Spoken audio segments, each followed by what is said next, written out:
اعوذ باللہ من الشیطان الرجیم، بسم اللہ الرحمن الرحیم۔ تمام دوستوں کو میری طرف سے سلام ہو۔ جیسا کہ آپ کو علم ہے، ہر ماہ ہم فکر اقبال کی روشنی میں ایک مقالہ پیش کرتے ہیں۔ آج کا مقالہ شروع کرنے سے پہلے حسب معمول حضور رسالت مآب صلی اللہ علیہ وسلم میں حاضری لگواتے ہیں۔ تو عرض کیا ہے،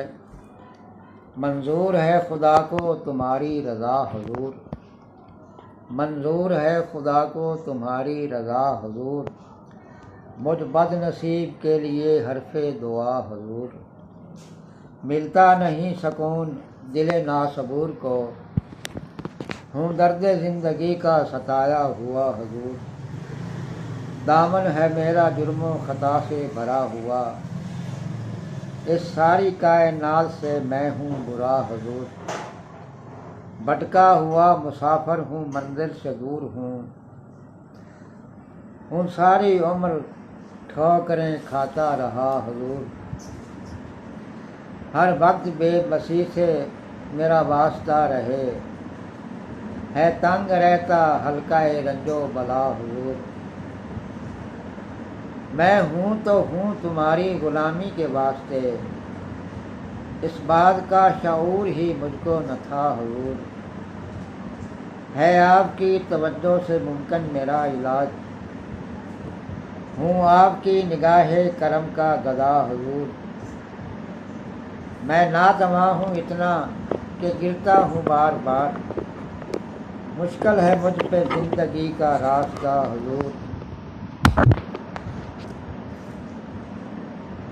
ظاہر میرا احوال ہے سارا جناب پر، ہر ایک میری بات سے ہیں آشنا حضور، ٹھکانہ نہیں ہے آپ کے در کے سوا کوئی، ہوں شرم سے جھکائے ہوئے سر آ گیا حضور، امداد کا یہ وقت ہے مجھ کو سنبھالنا، ہوں بزم شش جہاد سے اٹھنے لگا حضور، روزے جزا دکھانے کی فرض عمل نہیں، ناکام ہونے سے مجھے لینا بچا حضور، ہیں آپ ہی تو آقا و مولا تلاش کے، ہے آپ کے حضور ہی یہ التجا حضور۔ ہمارے آج کے مقالے کا عنوان 25واں اقبال سیشن، یہ ہمارا 25واں اقبال سیشن ہے، اور آج کے ہمارے مقالے کا عنوان علامہ محمد اقبال رحمۃ اللہ علیہ کی ایک نظم ہے جس کا عنوان ہے ایک آرزو۔ حضرت محمد اقبال نے بانگ طلع میں یہ نظم لکھی ہے جس کے چند اشعار پیش خدمت ہیں۔ دنیا کی محفلوں سے اکتا گیا ہوں یارب، کیا لطف انجمن کا جب دل ہی بجھ گیا ہو، سورج سے بھاگتا ہوں دل ڈھونڈتا ہے میرا، ایسا سکوت جس پر تقریر بھی فدا ہو، مرتا ہوں خاموشی پر یہ آرزو ہے میری، دامن میں کوہ کے ایک چھوٹا سا جھونپڑا ہو، آزاد فکر سے ہوں عزلت میں دن گزاروں، دنیا کے غم کا دل سے کانٹا نکل گیا ہو، گل کی کلی چٹک کر پیغام دے کسی کا، ساگر سرا سے ذرا سا گویا مجھ کو جہاں نما ہو ہاتھ کا سرانا سبزہ کا ہو بچھونا، شرمائے جس سے جلوت خلوت میں وہ مزہ ہو، خلوت میں وہ ادا ہو، مانوس اس قدر ہو صورت سے میری بلبل، ننھے سے دل میں اس کے کھٹکا نہ کچھ میرا ہو، پانی کو چھو رہی ہو جھک جھک کے گل کی ٹہنی، جیسے حسین کوئی آئینہ دیکھتا ہو، پچھلے پہر کی کوئل وہ صبح کی مؤذن، میں اس کا ہم نوا ہوں وہ میری ہم نوا ہو، کانوں پہ ہو نہ میرے دیر و حرم کا احساں، روزن ہی جوں پڑی کا مجھ کو سحر نما ہو، پھولوں کو آئے جس دم شبنم وضو کرانے، رونا میرا وضو ہو نالا میری دعا ہو، ہر درد مند دل کو رونا میرا رلا دے، بے ہوش جو پڑے ہیں شاید انہیں جگا دے۔ حضرت اقبال، جن کے سارے کلام میں قنوطیت اور مایوسی نام کی کوئی چیز نہیں ملتی، وہ ساری زندگی ایک عزم جواں اور عمل پیہم کے ساتھ خود بھی جیتے رہے اور اپنی قوم کو بھی یہی درس دیتے رہے۔ پہلی نظر میں تو یہ دیکھ کر کہ یہ اشعار اقبال کے قلم سے ہی نکلے ہیں اور وہ دل کے نہاں خانہ میں ایسی آرزو بھی رکھتے تھے، ایک حیرانی سی ہوتی ہے اور یہ ماننے کو دل نہیں کرتا کہ یہ اشعار اقبال کے ہی لکھے ہوئے ہیں۔ ویسے حقیقت الامر یہی ہے کہ دنیا کے اس غم قدے میں آنے والا ہر انسان آخرکار پریشان ہو ہی جاتا ہے، خواہ وہ بظاہر کتنا ہی خوشحال کیوں نہ ہو۔ اس بزم ہستی میں ہر انسان کا دل داغدار ہوتا ہے اور کوئی نہ کوئی تکلیف اور کوئی نہ کوئی حسرت اسے ضرور لاحق ہوتی ہے۔ گردش ماہ و سال سے کوئی بھی چیز بچ نہیں سکتی، اور پھر حضرت انسان تو ہے ہی اشرف المخلوقات، اور یہ قانون فطرت ہے کہ جتنا کسی کا مقام بلند ہوتا ہے وہ اتنا ہی زیادہ ستایا بھی جاتا ہے۔ بقول چچا غالب، کیوں گردش حالات سے گھبرا نہ جائے دل، انسان ہوں پیالہ و ساغر نہیں ہوں میں، بے شک یہ دنیا دکھوں اور پریشانیوں کا گھر ہے، اکثر حادثات و واقعات انسان کو جیتے جی مار دیتے ہیں، زندگی ہے یا کوئی طوفان ہے، ہم تو اس جینے کے ہاتھوں مر چلے، گویا زندگی نام ہے مر مر کے لیے جانے کا، زندگی نام رکھ دیا کس نے، موت کا انتظار ہے دنیا۔ لیکن جب ہم حضرت اقبال کی اس آرزو کو ذرا گہری نظر سے دیکھتے ہیں اور ان کی اشعار پر غور کرتے ہیں تو یہ حقیقت آشکار ہوتی ہے کہ انسان کا پریشان ہونا دو طرح کا ہے، یعنی دنیا میں دو قسم کے انسان پائے جاتے ہیں، اول عام قسم کے دنیا دار لوگ اور دوسرے اپنی اور اس کائنات کی حقیقت کو سمجھنے کی کوشش کرنے والے لوگ۔ دنیا کی مصیبتوں اور پریشانیوں سے دونوں قسم کے لوگ پریشان ہوتے ہیں، لیکن ان دونوں قسم کے لوگوں کے دل و دماغ پر ان پریشانیوں کا اثر مختلف ہوتا ہے، اس لیے ان دونوں کے دل کی آرزو اور اثر پذیری بھی مختلف ہوتی ہے۔ ایک دنیا دار انسان جس کی سوچ پیسے کمانے اور کھانے پینے تک ہی محدود ہے، اس کا پریشان ہونا اور دنیا کی ایک محفل سے اس کا اکتا جانا اور ہے، اور حقیقت کائنات کو سمجھنے کی کوشش میں اس دنیا کی ہنگامہ آرائی سے دور بھاگنے والے انسان کا پریشان ہونا کچھ اور ہے۔ ایک دنیا دار یہ چاہتا ہے کہ اس کائنات کا نظام اس کی مرضی کے مطابق چلے، اسے کوئی دکھ اور تکلیف نہ پہنچے۔ یہی وجہ ہے کہ جب حالات اس کی مرضی کے خلاف چلتے ہیں اور اسے دکھ کھا کر ستاتے ہیں تو وہ پریشان ہو جاتا ہے اور بعض اوقات تو وہ بغاوت پر اتر آتا ہے اور اس زندگی سے مایوس ہو جاتا ہے، حتیٰ کہ وہ خودکشی تک کر لیتا ہے۔ قرآن پاک میں ارشاد ہے، لا یسأم الانسان من دعاء الخیر وإن مسہ الشر فیئوس قنوط، آدمی بھلائی مانگنے سے نہیں اکتاتا اور برائی پہنچے تو نا امید آس ٹوٹا ہوا۔ انسان کا دل بجھ جاتا ہے جس کا نتیجہ قنوطیت اور مایوسی کی صورت میں نکلتا ہے۔ قرآن پاک کے فرمان کے مطابق اس کی فطرت ہی کچھ ایسی ہے کہ جب اسے تکلیف پہنچتی ہے تو اللہ کی رحمت سے مایوس ہو جاتا ہے، اور جب اسے راحت میسر آتی ہے تو پھر زمین پر اکڑ کے چلنے لگتا ہے اور فتنہ و فساد کرنے لگتا ہے، بلکہ خدائی تک کا دعویٰ بھی کرنے لگتا ہے۔ بقول علامہ ناظر جاجوی مرحوم، اے کاش بھلے وقت بھی یاد آتا وہ ناظر، مشکل میں تو آ جاتا ہے بندوں کو خدا یاد۔ اسے اللہ تعالیٰ سے گڑ گڑا کر لمبی لمبی دعائیں مانگنے کا راستہ تکلیفوں اور پریشانیوں میں ہی نظر آتا ہے،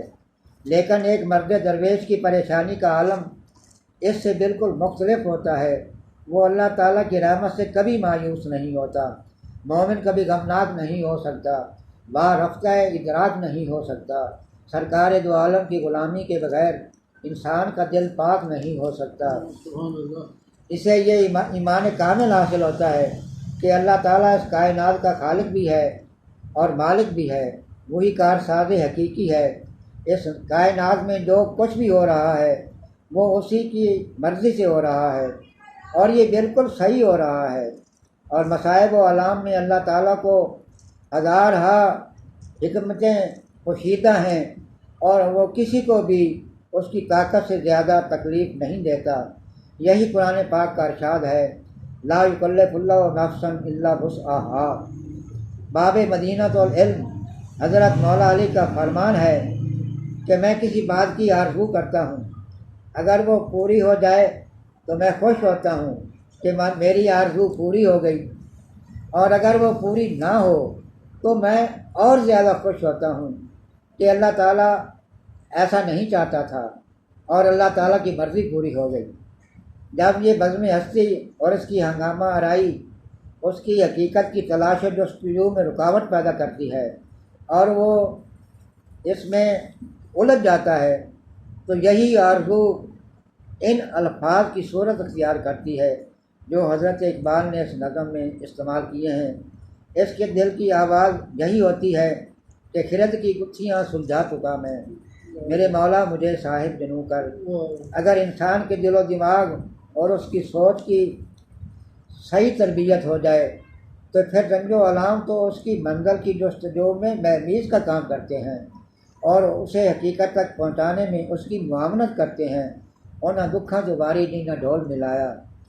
اسے جتنی تکالیف پہنچیں وہ اتنا ہی حقیقت کے قریب ہوتا چلا جاتا ہے۔ بات دراصل یہ ہے کہ جب تک انسان تکلیفوں اور پریشانیوں میں مبتلا نہ ہو اور اس کا دل بزم ہستی کے اس گہما گہمی سے متنفر نہ ہو، اس وقت تک اس پہ حقیقت کا راستہ نہیں کھل سکتا۔ حضرت دل جو اس کائنات کا بہت بڑا راز ہے، اس کا انکشاف ہی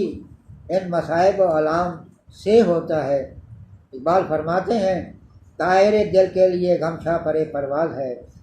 راز ہے انسان کا دل غم انکشاف راز ہے، یعنی جب تک کسی کو کوئی چوٹ نہ لگے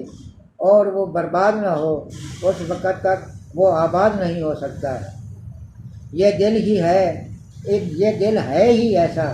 کہ برق گرتی ہے تو یہ نخل ہرا ہوتا ہے۔ ظاہر کی دنیا لٹنے سے ہی باطن کی دنیا ہاتھ آ سکتی ہے۔ اقبال کا ایک شعر ہے، آدمی شمشیر و حق شمشیر زن، عالمی شمشیر را سنگے سن، یعنی آدمی کی مثال ایک تلوار کی سی ہے، یہ جہان سان کی طرح ہے، اور حق تعالیٰ انسان کی اس تلوار کو جہان کی اس سان پر تیز کرتا ہے۔ مطلب یہ کہ اس جہان کی تکلیفوں اور پریشانیوں میں مبتلا ہو کر حضرت انسان کی شخصیت میں نکھار پیدا ہوتا ہے، اور اس طرح اس کی تمام سوئی ہوئی قوتیں بیدار ہوتی ہیں۔ یہی وجہ ہے کہ جتنا کسی نے نکھرنا ہوتا ہے اسے اتنا ہی پریشان کیا جاتا ہے، اور جتنا کسی نے آگے جانا ہوتا ہے اسے اتنا ہی پیچھے کو دھکیلا جاتا ہے۔ یہی وجہ ہے کہ حضرت اکبر الہ آبادی فرما گئے ہیں، فلسفہ غم کا جسے معلوم ہے، ہو مبارک وہ اگر مغموم ہے۔ کتنا خوش قسمت ہے وہ شخص جسے ایسے رنج پہنچتے ہیں اور کوئی ایسی چوٹ لگتی ہے کہ اس کا رخ حقیقت کی طرف ہو جاتا ہے۔ اقبال ہمارے لیے یہی دعائیں مانگتے مانگتے دنیا سے رخصت ہو گئے کہ خدا تجھے کسی طوفان سے آشنا کر دے کہ تیرے بحر کی موجوں میں اضطراب نہیں۔ وہ انسان بڑا بد نصیب اور بدبخت ہے جو مختلف تکلیفیں تو اٹھاتا ہے لیکن حقیقت کی طرف متوجہ نہیں ہوتا، اور اس مہربان اور غفور الرحیم ذات کی اس کے لیے جو حکمتیں ان میں پوشیدہ ہیں ان کو نہیں سمجھتا۔ اقبال کی یہ نظم اپنی سادگی، اثر آفرینی اور شاعرانہ خوبیوں کے لحاظ سے بانجھ درا کی بہترین نظموں میں سے ہے۔ اقبال نے اس نظم میں شاعرانہ مصوری کا کمال دکھایا ہے۔ ان محاسن معنوی کے علاوہ انہوں نے اس میں بڑے پاکیزہ خیالات کا اظہار کیا ہے۔ یہ خیالات جن کا اظہار اقبال نے اس دل پذیر نظم میں کیا ہے اور اس لحاظ سے اس شخص کے دل میں موزن ہوتے ہیں جو دنیا اور دنیا والوں کی حقیقت سے آگاہ ہو جاتا ہے۔ اس کے بعد عمل کی منزل آتی ہے۔ تو جن لوگوں کی قوت ارادی زبردست ہوتی ہے وہ ایک جھٹکے میں سارے تعلقات توڑ کے رکھ دیتے ہیں اور دامن کوہ میں ایک چھوٹا سا جھونپڑا بنا کر وہیں اپنی زندگی بسر کر لیتے ہیں۔ لیکن جن کی قوت ارادی مضبوط نہیں ہوتی وہ ترک دنیا کی منصوبہ بندیوں میں ہی اپنی زندگی گزار دیتے ہیں۔ ترک دنیا کی ویسے ہی اسلام میں اجازت نہیں ہے، لیکن دوسرے مذاہب کے ترک دنیا اور اسلام میں دنیا سے کنارہ کشی میں زمین و آسمان کا فرق ہے۔ کمال یہ ہے کہ انسان دنیا میں رہے بھی، جو ضروری کام کرنے کے ہیں وہ بھی کرے، لیکن اس کے باوجود دنیا کو دل میں جگہ نہ دے۔ دنیا میں ہوں، دنیا کا طلبگار نہیں ہوں، بازار سے گزرا ہوں، خریدار نہیں ہوں۔ حضرت اقبال اگرچہ پورے طور سے اس آرزو کو عملی جامہ نہ پہنا سکے، لیکن یہ تسلیم کرنا پڑے گا کہ اپنی زندگی میں وہ بڑی حد تک درویشی اور استغنا اور عزلت کی شان پیدا کرنے میں کامیاب ہو گئے تھے، اور سادگی کو اس قدر تھی کہ جس کی نظیر ملنی مشکل ہے۔ اس نظم کی سب سے بڑی خوبی یہ ہے کہ عزلت نشینی کی آرزو کے باوجود اقبال دوسروں کے لیے جینا چاہتے ہیں، اور یہی ایک مسلمان کی شان ہے کہ وہ دوسروں کو فائدہ پہنچانے کے لیے جیتا ہے۔ اقبال ان لوگوں کو جو بے ہوش پڑے ہیں جگانا چاہتے ہیں، اور یہ نہایت خوشی کا مقام ہے کہ اللہ تعالیٰ نے اپنے فضل و کرم سے ان کی یہ آرزو پوری کر دی۔ آج مسلمانوں میں جو کچھ بیداری نظر آتی ہے یہ سب اقبال کے پیغام ہی کا ثمرہ ہے۔ وما علینا الا البلاغ۔